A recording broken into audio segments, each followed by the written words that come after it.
प्रतिदिन प्राणायाम करने के बाद, योग निद्रा में सोने के बाद, जब योग निद्रा से उठते हैं और उससे उठने से पूर्व हमें सबसे पहले अपने नाभि का हमें ये करना चाहिए, निरीक्षण करना चाहिए। नाभि का निरीक्षण अर्थात अपने नाभि का ये देखना जरूरी है कि नाभि के अंदर हमारा वाइब्रेशन तो नहीं है।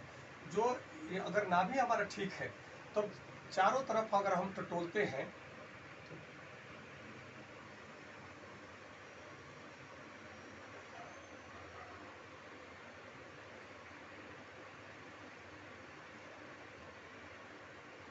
तब अगर ये धक धक मारता है तो समझे कि नाभि कहीं ना कहीं डिगा हुआ है, अर्थात पेट में कहीं ना कहीं कब्ज है, गैस है।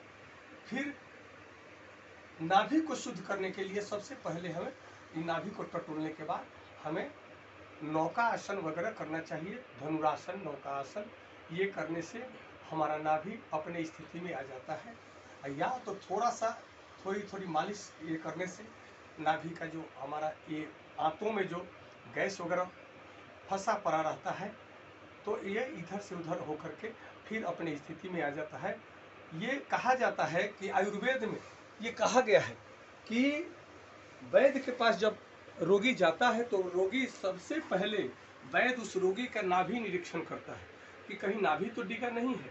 नाभि डिगे होने के कारण किसी भी प्रकार की कितनी भी दवाइयाँ कर ली जाए, परंतु जब पाचन सही से नहीं होगा दवाइयों का तब तक रोग ठीक नहीं हो सकता है। इसलिए सबसे पहले आयुर्वेद में ये व्यवधान है, ये प्रावधान रखा गया है कि नाभि निरीक्षण करके वैद्य हमेशा किसी भी रोगी का चिकित्सा करता है। नाभि ठीक है तब हर दवा उसके शरीर पर लागू होता है, अन्यथा आप संजीवनी बूटी भी लाकर अगर दे दें और नाभि डिगा हुआ है, नाभि संतुलन में नहीं है, तो वह संजीवनी बूटी भी काम नहीं करेगी। इसलिए प्रतिदिन हम सब लोगों को चाहिए कि अपने नाभि निरीक्षण करें कि कहीं नाभि डिगा तो नहीं है। और मैं तो ये मानता हूँ कि आज के डेट में कोई भी व्यक्ति 100 में 90% व्यक्ति अपना नाभि निरीक्षण करता ही नहीं है।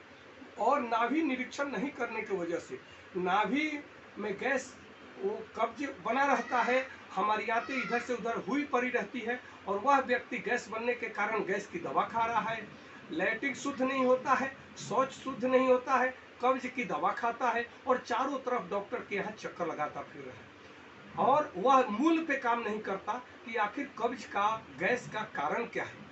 कारण है नाभि का डिग जाना, नाभि का हट जाना। और नाभि जब ठीक हो जाता है तो किसी भी प्रकार की दवा की आवश्यकता नहीं है, किसी भी प्रकार की कोई परेशानी नहीं है और कहीं डॉक्टर के पास नहीं जाना पड़ेगा। अपना वैद्य खुद बने, अपने शरीर का निरीक्षण करें कि हमारे शरीर में क्या हो रहा है, हमारा शरीर का वाइब्रेशन क्या है, हमारे शरीर की स्थिति क्या है, हमारी मन स्थिति क्या है। इस पर प्रतिदिन प्रति क्षण हम सब लोगों को अवलोकन करने की आवश्यकता होती है। नमस्कार, धन्यवाद।